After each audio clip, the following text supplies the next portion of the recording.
الحمد لله رب العالمين والصلاة والسلام على أشرف الأنبياء والمرسلين وعلى آله وأصحابه أجمعين.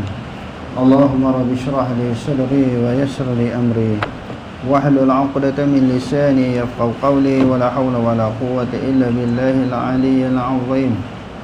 اللهم لا سهل إلا ما جعلته سهلا وأنت تجعل الحسن إن شئت سهلا. ربي يسر ولا تعسر وأتمم بالخير أما بعد.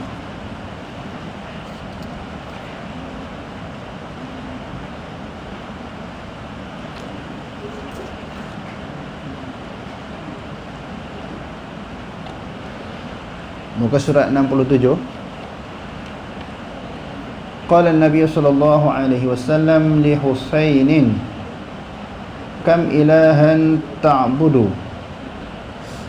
Qala sab'atan sittan fil ardi wa wahidan fis sama'. Qala man li gharbatika wa rahbatik? Qala alladhi fis sama'.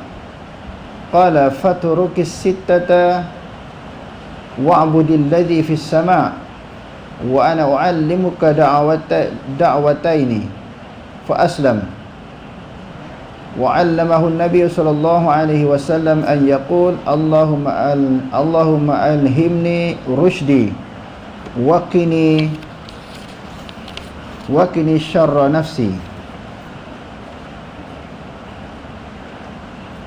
Nabi SAW bertanya kepada Husain, berapa Tuhan yang engkau sembah? Lalu dia menjawab 7. Maknanya 7 Tuhan yang disembah, 6 di bumi dan 1 di langit. Maka dia telah mensyirikkan menyembah berbagai-bagai Tuhan ataupun berbilang Tuhan. Allah ni dia satu je, Esa. Tapi Husain ini dia sembah apa tadi? Dia sembah 7 Tuhan. Maknanya keseluruhan Tuhan yang disembah 7, 6 di bumi, 1 di langit. Baginda bersabda, kepada siapa engkau bergantung, harap dan takut? Dah Tuhan tu banyak, bila nak berdoa kepada yang mana? Kalau kamu nak bergantung, nak minta sesuatu, hajat pertolongan, nak minta kepada Tuhan yang mana satu? Sebab kamu sembah 7 Tuhan.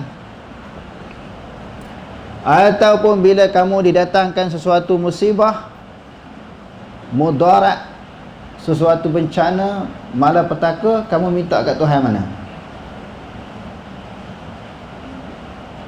Dia menjawab, yang berada di langit. Masa dia kafir lagi Husain ni, dia kata dia minta yang ada di langit, walaupun Tuhan lain yang dia sembah, berbagai-bagai Tuhan yang dia sembah. Tetapi bila ada hajat, bila terdesak, bila datang sesuatu musibah, dia minta Tuhan yang berada di langit.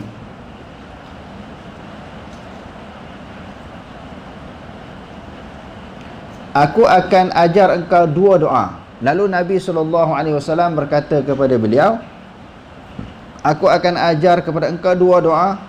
Maka dia pun memeluk Islam. Selepas itu pun dia masuk Islam. Setelah dia masuk Islam, dia sembah Allah Ta'ala sahaja yang Esa, yang berada di langit. Yang 6 yang berada di bumi, dia tak sembah dah.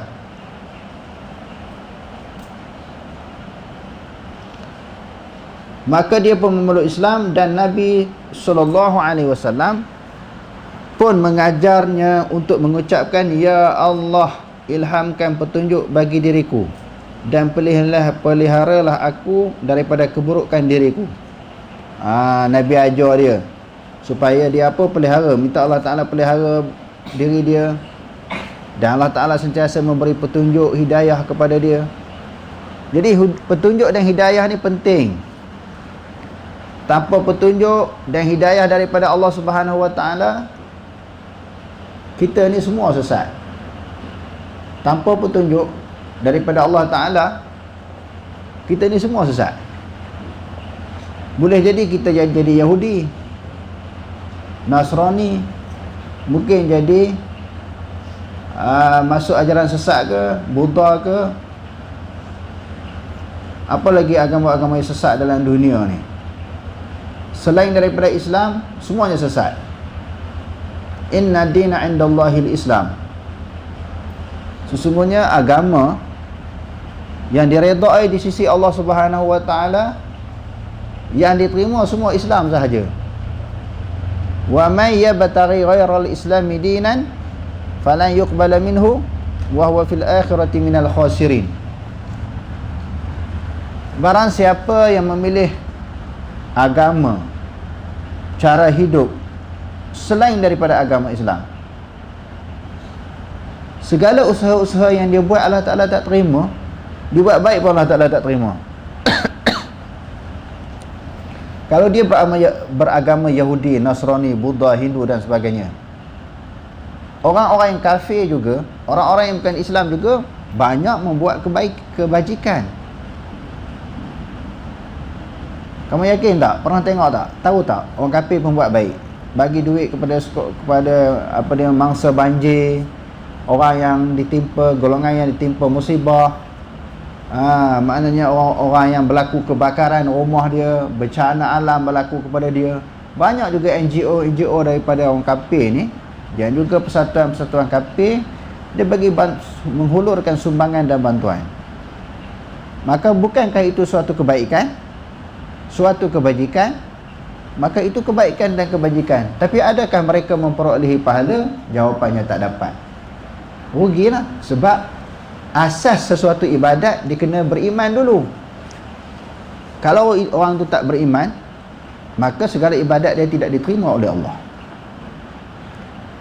Jadi kita ni alhamdulillah wa syukrulillah, bersyukur kepada Allah Ta'ala bagi taufik hidayah kepada kita. Kita ni berpegang teguh dengan agama Islam, dilahirkan daripada kedua ibu bapa kita yang beragama Islam, adalah merupakan suatu nikmat yang besar. Ada orang lain dilahirkan daripada kedua ibu bapa yang kafir. Ayah dia kafir, ibu dia kafir. Bila ibu ayah kafir, dia akan suruh anak dia masuk agama apa? Kafir jugalah. Dia takkan suruh masuk agama Islam. Walaupun asal-asalnya mana-mana bayi yang dilahirkan di atas muka bumi ini, sama ada bayi orang kafir ataupun bayi daripada kalangan orang Islam, hati mereka bersih, suci, nak kepada agama fitrah, iaitu agama Allah.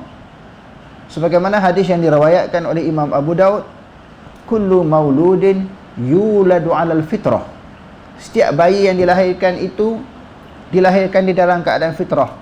Fitrah ni ulama mentafsirkan hadis ini suci, hati bersih, nak kepada agama Islam. Sebab masa di alam roh lagi, semua kita ini dan semua roh-roh manusia semua mengiktiraf, semua mengakui Allah Ta'ala sebagai Tuhan. Lahir saja atas muka bumi ini lawan Tuhan. Masa kita sebelum ditiupkan di dalam jasad masing-masing, kita berada di alam roh. Jadi roh-roh manusia ini semua mengiktiraf, mengaku Allah sebagai Tuhan. Alastu bi rabbikum qalu bala syahidana. Allah Ta'ala tanya, adakah tidak aku ni Tuhan kamu? Semua jawab ya. Kami saksi, kami ikrar, kami mengaku, kami iktiraf Allah Tuhan kami. Tetapi bila lahir di atas muka bumi, dah dewasa, lawan Allah Ta'ala. Kalau orang kafir terus menentang Allah, menyembah Tuhan-Tuhan yang lain daripada Allah. Sebuah tokong, batu, kayu yang mereka buat sendiri, mereka sembah, dan mereka melahirkan ketakutan kepada Tuhan mereka. Mereka mendewakan, mereka sanjung, mereka hormati, mereka bagi makan, mereka bagi minum kepada Tuhan. Sedangkan Tuhan yang bagi minum kat kita. Bila Tuhan, sifat Tuhan ini bagi rezeki kepada manusia. Innallaha yarzuqu man yasha'u bighairi hisab. Sesungguhnya Allah Ta'ala memberi rezeki kepada sesiapa yang dikehendaki tanpa boleh dikira dan boleh dihitung. Banyak mana rezeki Allah Ta'ala bagi. Jadi nak kena sembah Allah Ta'ala, jangan sembah Tuhan yang lain daripada Allah. Syukur kepada Allah Ta'ala bagi kita ni jadi Islam. Jadi Dalam hadis ni kata fa abawahu yuhawidanihi wa yunassiranihi wa yumajjisanihi. Ibu bapa dia lah yang berperanan, yang meyahudikan dia, yang menasranikan dia, yang memajusikan dia. Anak-anak ni diikut agama ibu bapa dia. Kalau ibu bapa dia tidak Islam, anak-anak pun ikut jadi tak Islam. Kalau dah Islam macam mana? Jadi Islam juga. Kalau dah Islam, anak-anak jadi Islam lah, sebab ibu bapa yang beragama Islam. Maknanya satu sudut dah okey. Tetapi ibu bapa tu baik ke tak baik? Sembahyang ke tak sembahyang? Anak-anak akan tiru juga. Ibu bapa puasa tak puasa? Anak-anak akan tiru juga. Ibu bapa isap rokok ke tak? Anak-anak akan tiru juga. Ibu bapa takut kepada Allah ke tidak? Anak-anak akan tiru juga. Kalau ibu bapa yang tak takut kepada Allah, maka anak-anak pun tak takut kepada Allah. Ibu bapa yang tidak mentaati perintah dan suruhan Allah, anak-anak pun akan ikut juga. Jadi fa abawahu yuhawidanihi wa yunassiranihi wa yumajjisanihi.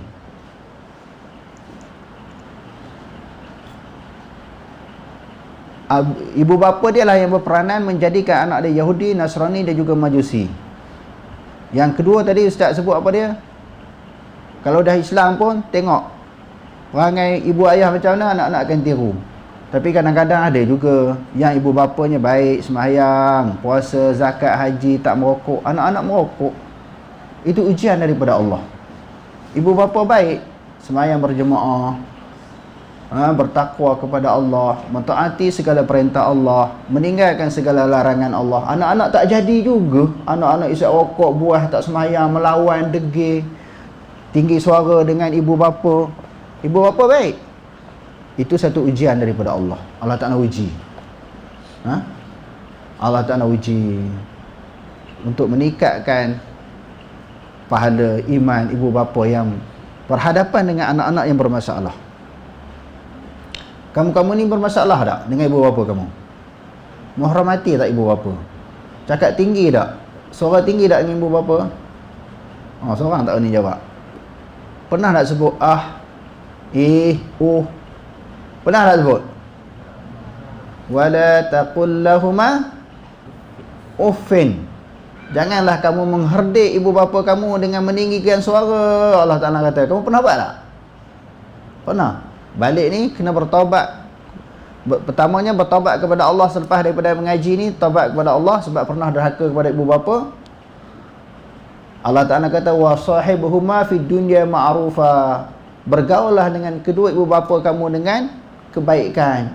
Jangan herdik, jangan tinggi suara, jangan melawan, jangan masam muka.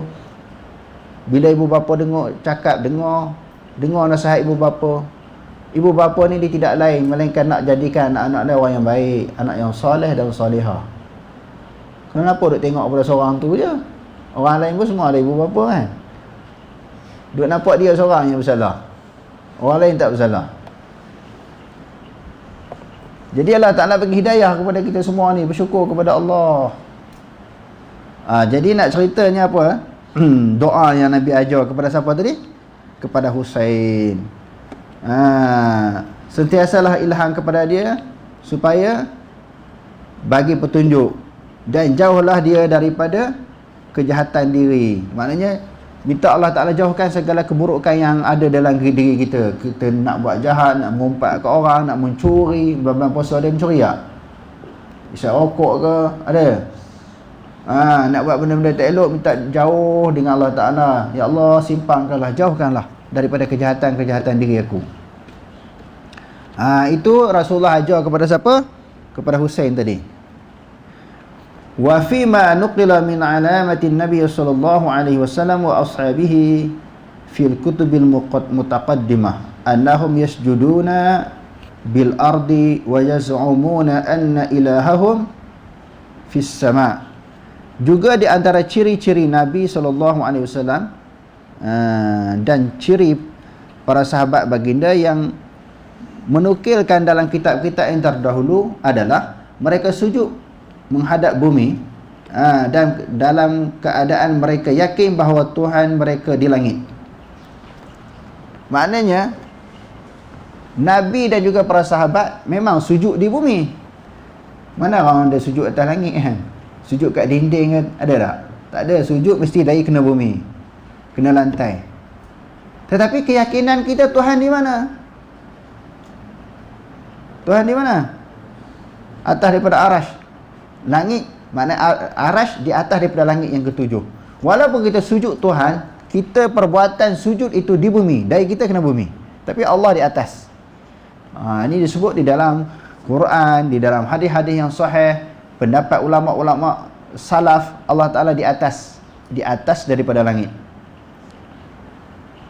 Di atas dari langit itu tempat ke apa tak tahu. Kita kata atas. Allah Ta'ala kata atas. Nabi kata atas. Tak perlu nak bahas atas tu jihah ke, makan ke, kita tak tahu. Sebab Quran tak bahas benda tu. Quran tak bahas atas tu makan ke, jihah ke, tahayus ke, ada ruang ke, taharuk Allah Ta'ala tu bergerak ke, diam ke. Itu semua sifat-sifat baharu semua. Bergerak, diam, itu semua sifat baharu. Mengambil ruang, mengambil tempat, mengambil jihah, semua benda baharu. Allah Ta'ala tak tahu, dia kata atas. Kita tak tahu macam mana. Sebab itu kafiat. Kita tak tahu kafiat Allah Ta'ala macam mana. Kita hanya menyebut apa yang disebut oleh Allah, apa yang disebut oleh Nabi. Macam hadis yang lepas kan, cerita masalah nuzul, Allah Ta'ala turun. Nak turun lah. Nabi kata Allah Ta'ala turun macam mana kami tak tahu. Allah Ta'ala ketawa. Memang Allah Ta'ala ketawa. Macam mana tak tahu. Yadhakullahu ila rajulaini yaqtulu ahaduhuma al-akhara summa yadkhulani al-jannata. Nabi kata Allah Ta'ala ketawa kepada dua orang lelaki berperang di antara satu sama lain, membunuh seorang kepada yang lain. Kedua-duanya masuk syurga. Orang yang membunuh dan orang yang dibunuh. Orang yang dibunuh, dia berperang pada jalan Allah Ta'ala, syahid lah. Orang yang membunuh dia tu mula-mula kafir. Bila dia bunuh orang, lama-lama dia menyesal, dia masuk Islam. Bila dia masuk Islam, dia bertaubat daripada kesalahan dia, dua-dua masuk syurga. Allah Ta'ala ketawa. Ketawa Allah Ta'ala macam mana, dengan mulut ke? Tak. Mukhalafatuhu ta'ala lil hawadis. Kalau kata dengan mulut, mulut ni dia ada bibir, ada gigi, ada lidah, ada gusi kan? Tak. Macam mana kita tak tahu? Cuma itulah yang disebut oleh Nabi SAW. Warawa Abu Daud fi sunanihi anna Nabi sallallahu alaihi wasallam qala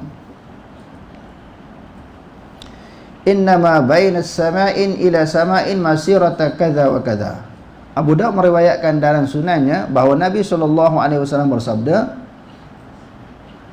sesungguhnya jarak di antara satu langit dan langit yang lain adalah sekian-sekian. Wa dzakara al-khabara ila qawlihi, dan lalu Nabi menyebut hadis sehingga wa fawqa dzalikal arsyu, atas daripada segala langit itulah arasy Allah. Antara satu langit yang pertama kan, dengan jarak dengan langit yang kedua, jarak dia sekian-sekian. Nabi sebut dalam hadis langit pertama dengan kedua sekian-sekian jarak, langit kedua dengan ketiga pun sama. Adapun arasy Allah atas daripada segala langit. Arasy tu, kalau dalam bahasa Arab biasa, arasy adalah katil. Katil tu singgah sana, tempat yang diduduki oleh raja-raja duduk atas katil, itu arasy. Wa rafa'a abawahi 'alal arsy wa kharru lahu sujada.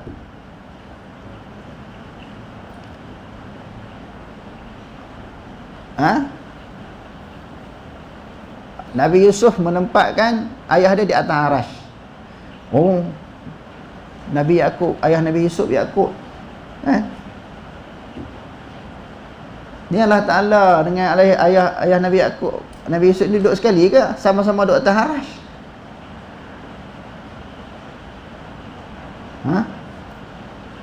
Arasy itu maksudnya katil.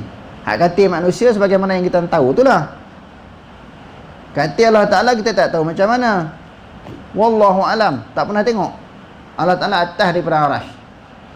Itulah yang disebut di dalam Quran dan hadis. Dia kata di sini wa fawqa dzalikal arsyu. Atas yang demikian itu adalah arash, atas langit yang ketujuh. Wallahu subhanahu fawqa dzalika. Allah Taala atas daripada arash. Sebab itu tak timbul kemusykilan, persoalan. Kalau sebelum ada arash, Allah Taala berada di mana? Atas darah. Bukan duduk sebelum ada darah. Bukan Allah Taala duduk atas darah macam ni, berdamping, berdempik, bersentuhan. Tak, atas darah. Macam mana? Wallahu a'lam. Mukhalafatuhu ta'ala lil hawadis. Wallahu a'lam. Aqulu qawli hadza wastaghfirullahal azim wa lakum. Wassalamu alaikum warahmatullahi ta'ala wabarakatuh.